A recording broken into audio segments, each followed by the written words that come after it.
नहीं देंगे बेटी। गौरव, तू काम कर रहा है या मजाक? लड़के वाले आने वाले हैं और अब तक तू फूल का डेकोरेशन ही कर रहा है, तो बाकी सब काम कब होगा? ये सोफा वगैरह इनका कवर अभी तक चेंज नहीं हुआ। अरे लड़के वाले क्या सोचेंगे? सुनंदा अपने पड़ोसी से अपने घर पर फूलों का डेकोरेशन करवा रही होती है, तभी उसकी बहू बाहर आती है। ये सब क्या है मम्मी जी? ये आपने गौरव को क्यों बुला लिया? 2 घंटे में घर से क्या गई? आपने तो घर को शादी का घर बना दिया। अब मैं क्या ही बोलूं भाभी, मैं आंटी को समझा समझा कर थक गया कि देखा देखी में कोई घर का डेकोरेशन नहीं करवाता, पर यह है कि इन्हें चाहिए कि घर के बाहर एक बड़ा सा फूलों का दरवाजा, घर के अंदर फूल की बड़ी आंगनवाड़ी। अच्छा तो लग रहा है ना बहू? अरे हमारे जमाने में तो ऐसे ही डेकोरेशन होता था। पर मम्मी जी, आप क्यों फूलों का डेकोरेशन करवा रही हैं? लड़के वाले समझ जाएंगे कि ये सब हमने उनको इम्प्रेस करने के लिए किया है। ऊपर से ये कितना ऑकवर्ड हो जाएगा। नॉर्मली कौन अपने घरों में फूलों का डेकोरेशन करवाता है, बोलिए तो? वो तो बस हमारी नैना को अभी देखने आ रहे हैं। अरे बेटा, लड़के वाले चारों तरफ फूल देखेंगे तो सोचेंगे हम लोग जंगल से जाकर फूल तोड़ कर लाते हैं, फिर अपने ठाकुर जी को सजाते हैं, अपने घर को सजाते हैं। मुंबई में कहाँ कोई जंगल है मम्मी जी? पता नहीं मेरी सतयुग की सास को कौन इस कलयुग में छोड़कर चला गया। आज का जमाना वैसा नहीं है मम्मी जी। ऐसा डेकोरेशन सिर्फ शादियों में होता है। गौरव, ये सारा तामझाम तुम उठाकर ले जाओ। अभी लड़के वालों के आने में वक्त है, तब तक मैं किचन देख लेती हूँ। चल मैं भी चलती हूँ तेरे साथ। नहीं नहीं नहीं नहीं मम्मी जी, आप यहाँ बैठकर आराम से टीवी देखिए। सुनील है ना, वो मेरी किचन में हेल्प कर देगा। प्रिया किचन में चली जाती है। उसकी मदद करने के लिए सुशील मेहमानों के खाने के लिए सब्जियां काटने लगता है। तभी ऑफिस से नैना घर लौटती है। तुझे मैंने बोला था ना, आज मत जा ऑफिस। अब आई है इतना वक्त लगाकर, अब जा जल्दी पार्लर जाकर तैयार हो जा, लड़के वाले आते होंगे। कोई जरूरत नहीं है मेरी बिटिया को किसी को लुभाने के लिए सजने की। हाँ, अगर तेरा मन है तो तू चली जा। थैंक यू पापा, आपने तो मेरे मन की बात ही कह दी। मैं लड़की वालों के सामने वैसे ही जाना चाहती हूँ जैसी मैं हूँ। फिर तो तू 2 घंटे फ्री है, जा अपनी भाभी की मदद कर दे। बेचारी अपनी ऑफिस से छुट्टी लेकर सुबह से एक पैर पर खड़ी होकर सारा काम कर रही है। जा मदद कर दे बेटा उसकी। तब तक मैं मार्केट जाकर नाश्ता ले आता हूँ। नैना का परिवार बिल्कुल परफेक्ट लगता है ना? और असल में कहे तो था भी। एक ऐसा परिवार जिसमें एक भोली सी सास थी, एक समझदार ससुर जिसे पता था कि घर को कैसे लेकर चलना है। संतोष ने कभी अपनी बेटी और बहू में कोई फर्क नहीं किया। अगर उसकी बहू रसोई में काम करने जाती तो वो अपने बेटे को भी रसोई में उसकी मदद करने के लिए भेज दिया करते। प्रिया भी एक अच्छी बहू साबित होने में कोई कसर नहीं छोड़ती थी। वो अपनी ननद को बिल्कुल अपनी सगी बहन की तरह समझती थी। अब तक तो इस परफेक्ट परिवार में कोई विलन नहीं था, पर घर के अंदर ना सही घर के बारे में ही सही। सुनंदा बड़ी भोली थी और पुराने ख्यालातों वाली भी। अब नैना की बढ़ती उम्र को देखकर उसे उसकी शादी की चिंता सताने लगी थी और उसकी इस टेंशन को दूर करने या ये कहिए कि बढ़ाने के लिए लड़की वाले उसके घर आ पहुंचते हैं। अरे सुनील बेटा, बाहर तो आ, देख लड़के वाले आ गए। ये भी न जाने कहाँ चले गए हैं। ए बहू, बाहर गाड़ी आ गई है, लड़के वाले पहुंच गए हैं। कहाँ हो सब कोई? सब यही है मम्मी, पापा ने हमें मार्केट में ही कॉल कर दिया था, वही लड़के वालों को यहाँ तक लेकर आए। लो आ गए। नमस्ते अंकल, आइए आइए। लड़का तो सुंदर है पर जरा नाटा नहीं लग रहा पर इन चीजों से क्या ही फर्क पड़ता है।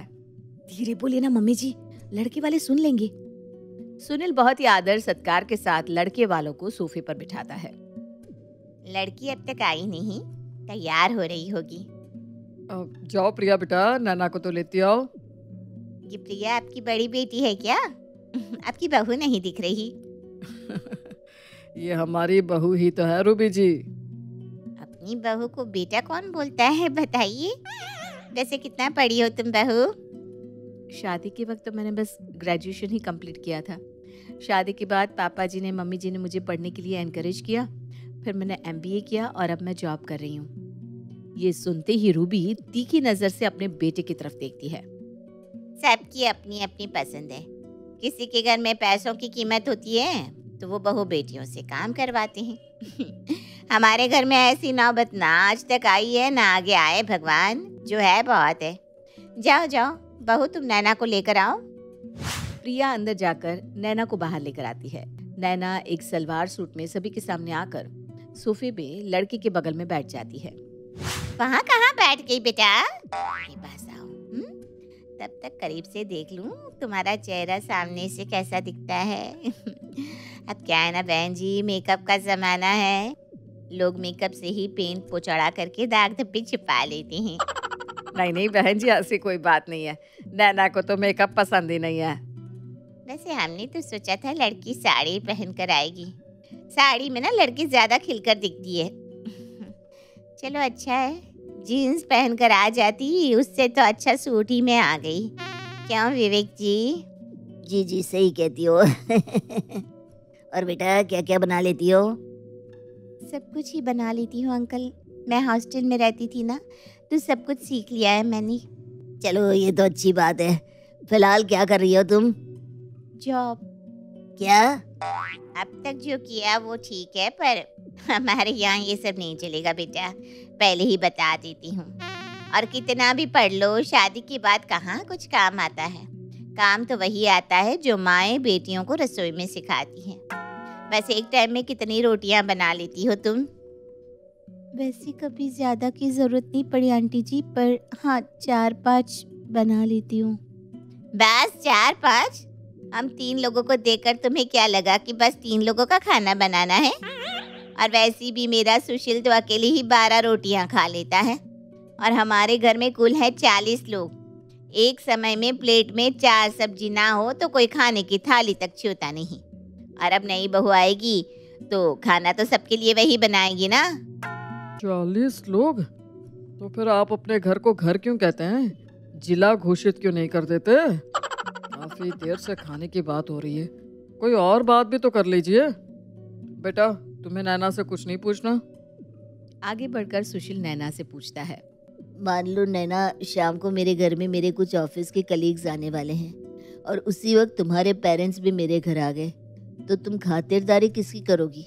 मेरे कलीग्स की या अपने पेरेंट्स की? खुद की। अब इसके पहले कि आप लोग मेरी बेटी से और ऐसे ही अटपटे सवाल पूछे, मैं आप लोगों के सामने हाथ जोड़कर तशरीफ ले जाने को आग्रह करूंगा। ये क्या बात हुई संतोष जी? कैसा बिहेवियर है ये? हमें तो आपकी बेटी अभी पसंद भी आ ही रही थी कि आपने अपना असली रंग दिखा दिया। आप कुछ समझाइए इन्हें सुनंदा जी।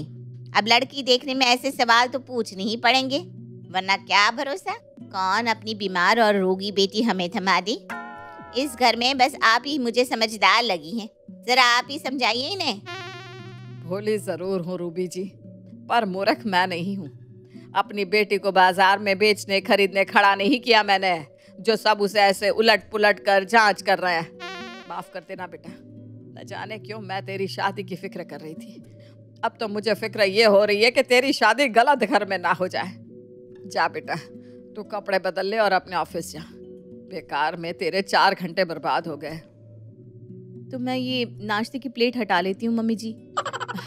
देखिए अब पापा जी मम्मी जी ने आपको जाने को बोल ही दिया है, तो सॉरी बट हम नहीं देंगे बेटी। और सुशील जी, आप कोर्ट क्यों नहीं ज्वाइन कर लेते? ऑप्शन अपने क्लाइंट्स को दीजिएगा कि अगर केस हार गया तो क्या होगा और जीत गया तो।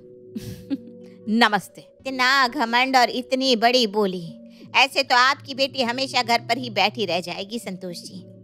बताओ सुशील, ऐसी लड़की से शादी करते तुम अच्छा हुआ कि बच गए। अभी तो मैंने इसे चलवा कर इसकी चाल भी नहीं देखी थी कि इसके पापा को इतनी मिर्ची लग गई। शादी के बाद तो हर रोज ये हमारे घर के मसलों में ताका झाकी करते रहते। पर मैं तो आपकी बेटी को चलवा कर भी नहीं देख सकती आंटी जी। जिस आदमी की रीढ़ की हड्डी ही नहीं, वो क्या चलेगा। वैसे अगर आप लोगों को अपना और भी इंसल्ट करवाना है तो आप यहाँ रुक सकते हैं, वरना वो रहा दरवाजा। तो कुछ इस तरह नैना का रिश्ता होते होते टूट जाता है, जिससे उसके परिवार वालों को इतनी खुशी होती है कि सभी रात को बाहर जाकर डिनर करते हैं।